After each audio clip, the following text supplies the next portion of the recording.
Semen एक गरीब लकड़ी काटने वाला जंगल में दरख्तों को काटता था।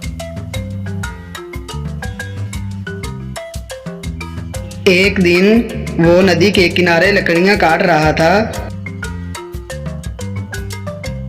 बस फिर इस की कुल्हाड़ी दरिया में गिर गई।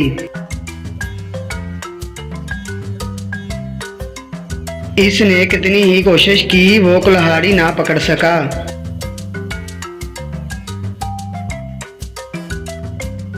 वो दरिया के किनारे बैठकर रोने लगा।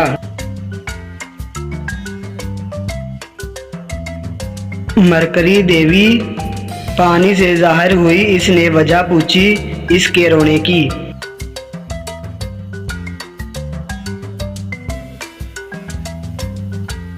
सीमन ने सारा वाकया सुनाया अपने आंसुओं में।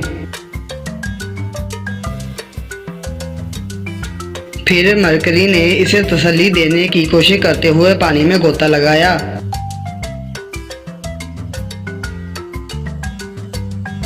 वो फौरन से सुनहरी कुल्हाड़ी ले आई। साहब ने इसे लेने से इनकार कर दिया क्योंकि ये इसकी नहीं थी।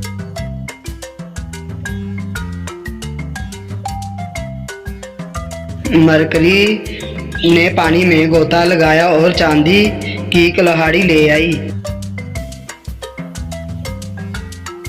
साहिम ने नहीं कहा। फिर वो लोहे की कुल्हाड़ी ले आई जो बाकी शयून की थी।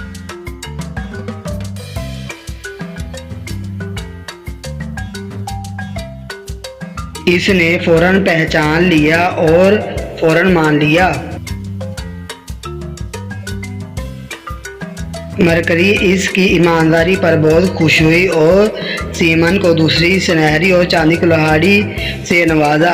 इसमें कोई शक नहीं कि ईमानदारी बेहतरीन पॉलिसी है।